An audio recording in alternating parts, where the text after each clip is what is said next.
Assalamualaikum warahmatullahi wabarakatuh. Saya Dera Tuheni Komar MPD, Kepala Sekolah SMA Negeri 17 Kota Bekasi. Pada kesempatan kali ini saya ingin berbagi dengan teman-teman bagaimana mengatasi kenakalan remaja, terutama di dalam perilaku menyimpang dalam mendapatkan sesuatu di SMA Negeri 17 Kota Bekasi.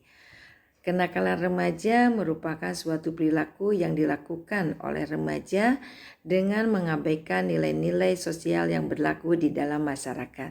Kenakalan remaja meliputi semua perilaku yang menyimpang dari norma-norma dan hukum yang dilakukan oleh remaja itu sendiri.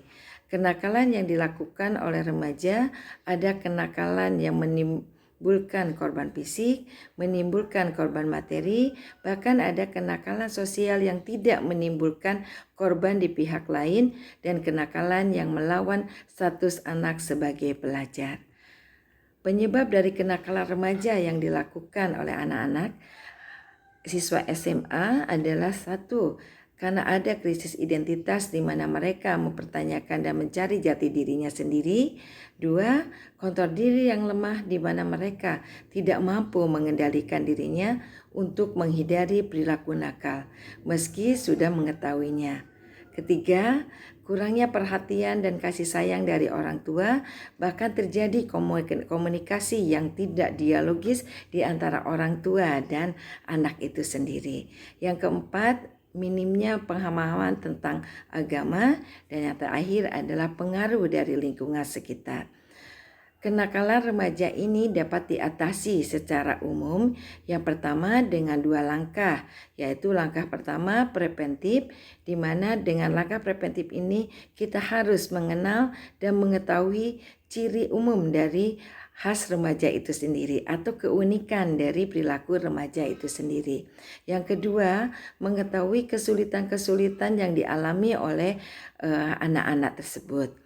Yang kedua adalah pembinaan. Pembinaan yang bisa kita lakukan, yang pertama menguatkan sikap mental remaja supaya mampu menyelesaikan persoalannya atau permasalahan yang dihadapinya. Yang kedua adalah pendidikan mental dan pribadi.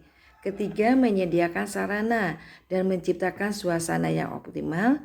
Yang keempat, memperkuat motivasi untuk bertingkah laku baik dan hubungan sosial yang lebih baik lagi.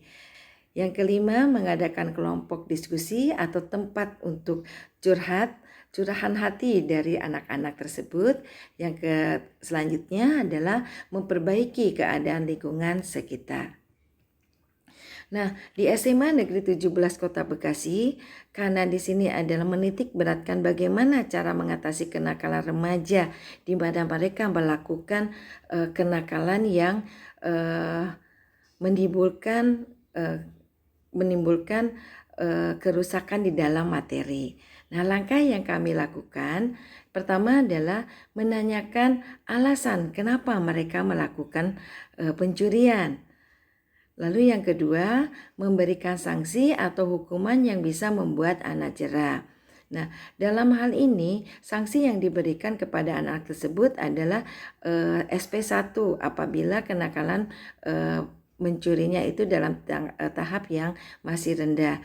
Nah, apabila dalam sanksi yang pertama ini ternyata mereka mengembangkan perilaku-perilaku negatif yang lainnya yang membawa kepada atau mengajak kepada anak-anak yang lain, maka diberikanlah sanksi yang selanjutnya yaitu dengan skorsing beberapa hari. Nah, skorsing inilah nanti akan ada beberapa pendampingan yang dilakukan baik oleh guru bimbingan dan konseling maupun oleh orang tua.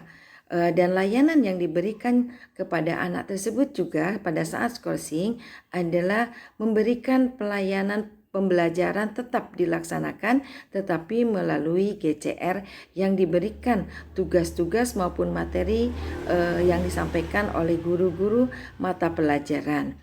Yang selanjutnya adalah menjelaskan dampak buruk dan kebiasaan mencuri. Lalu yang keempat, memberikan pendampingan kepada anak. Nah, pendampingan tadi sudah saya jelaskan, yaitu dengan cara mendampingi anak oleh orang tua, mendampingi anak oleh guru bimbingan dan konseling. Apabila di sini orang tua tidak bisa melakukan pendampingan pada saat misalkan berskoringan, nah disinilah guru bimbingan dan konseling melakukan home visit ke rumah anak tersebut. Yang selanjutnya adalah penuhi keperluan anak. Yang keenam, batasi penggunaan gadget. Nah, ini pembatasan penggunaan gadget ini tentunya harus disepakati antara anak dan orang tua sehingga tidak menimbulkan lagi permasalahan yang selanjutnya. Yang kedelapan adalah ajarkan cara memilih teman. Bagaimana kita memilih teman? Teman yang baik adalah dengan menciptakan lingkungan yang baik. Teman yang buruk berarti diciptakanlah dari lingkungan yang buruk. Nah, inilah cara kita harus memberikan bagaimana cara memilih teman. Kalau kita berteman dengan tukang minyak wangi, maka akan harum wanginya. Gitu. Yang selanjutnya adalah ajarkan ilmu agama. Ilmu agama baik diberikan oleh orang tua di rumah, orang tua di sekolah, bahkan adalah dengan panutan perilaku yang dilakukan oleh orang-orang dewasa. Yang selanjutnya, anjurkan untuk ikut dalam berbagai kegiatan eskul. Kegiatan eskul inilah yang nanti akan menjadikan anak-anak itu berperilaku lebih baik lagi. Mereka akan mengembangkan minat dan bakatnya sehingga perilaku yang negatif mereka akan bisa sedikit demi sedikit terkikis dengan kegiatan ekstrakurikuler yang lebih bermanfaat. Tentunya pilihan dalam ekstrakurikuler ini ditentukan dengan potensi, kemampuan, dan bakat yang dimiliki oleh anak tersebut. Dalam kegiatan penanganan kasus seperti ini, personil yang kami libatkan adalah tentunya kepala sekolah, yang kedua adalah wakil kepala sekolah bidang kesiswaan beserta staf bidang kesiswaannya, yang selanjutnya adalah guru bimbingan dan konseling, orang tua konseli, dan tentunya adalah konseli itu sendiri. Dengan keterlibatan berbagai personil ini diharapkan anak tersebut akan lebih baik lagi perilakunya sehingga menjadi anak yang tidak melakukan perilaku negatif lagi, tetapi menjadikan anak tersebut menambah ilmu pengetahuan dan menunjukkan prestasi yang lebih baik, baik itu prestasi di dalam akademik maupun prestasi di dalam non-akademik. Itulah yang bisa dapat saya sampaikan. Mudah-mudahan ilmu yang langkah yang kami berikan di sekolah ini bisa bermanfaat buat rekan-rekan semua. Terima kasih. Wassalamualaikum warahmatullahi wabarakatuh.